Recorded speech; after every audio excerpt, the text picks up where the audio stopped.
ಹಾಸನಾಂಬ ಜಾತ್ರಾ ಮಹೋತ್ಸವದ ಸ್ವಚ್ಛತಾ ಟೆಂಡರ್ ಬಿಲ್ ನೀಡಲು ಗುತ್ತಿಗೆದಾರನಿಂದ ಲಂಚ ಪಡೆಯುವಾಗ ಹಾಸನ ನಗರದ ಸಭೆ ಆಯುಕ್ತ ಮತ್ತು ಸಹಕಾರ ಕಾರ್ಯಪಾಲಕ ಅಭಿಯಂತರ ಲೋಕಾಯುಕ್ತ ಬಲೆಗೆ ಬಿದ್ದಿದ್ದಾರೆ. ಸದ್ಯ ಹಾಸನ ನಗರಸಭೆ ಆಯುಕ್ತ ನರಸಿಂಹಮೂರ್ತಿ, ಸಹಾಯಕ ಕಾರ್ಯಪಾಲಕ ಅಭಿಯಂತರ ಕೆ.ಆರ್. ವೆಂಕಟೇಶ್ ಲೋಕಾಯುಕ್ತ ಬಲೆಗೆ ಬಿದ್ದಿದ್ದ ಅಧಿಕಾರಿಗಳಾಗಿದ್ದಾರೆ. ಹಾಸನಾಂಬ ಜಾತ್ರಾ ಮಹೋತ್ಸವದ ಸ್ವಚ್ಛತಾ ಟೆಂಡರ್ ಬಿಲ್ 10.50 ಲಕ್ಷ ರೂಪಾಯಿ ಬಿಡುಗಡೆ ಮಾಡಲು 1.5 ಲಕ್ಷ ರೂಪಾಯಿ ಬೇಡಿಕೆಯನ್ನು ಇಟ್ಟಿದ್ದ ಅಧಿಕಾರಿಗಳ ಬಗ್ಗೆ ಗುತ್ತಿಗೆದಾರ ಲೋಕಾಯುಕ್ತ ಪೊಲೀಸರಿಗೆ ದೂರು ಕೊಟ್ಟಿದ್ರು. ಈ ದೂರು ಆಧರಿಸಿ ಲೋಕಾಯುಕ್ತ ಕೂಡ ದಾಳಿಯನ್ನು ಮಾಡಿತ್ತು. ಈ ಇಬ್ಬರು ಅಧಿಕಾರಿಗಳು ಕಚೇರಿಯಲ್ಲಿ ಲಂಚ ಸ್ವೀಕರಿಸುವಾಗ ಲೋಕಾಯುಕ್ತ ಅಧಿಕಾರಿಗಳು ನೇರವಾಗಿ ಬಲೆ ಬೀಸಿದ್ದಾರೆ.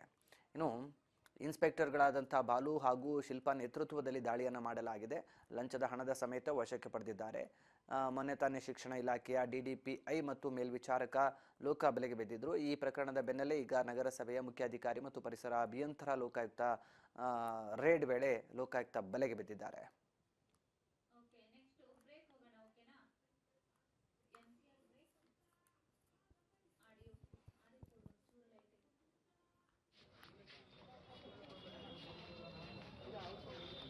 또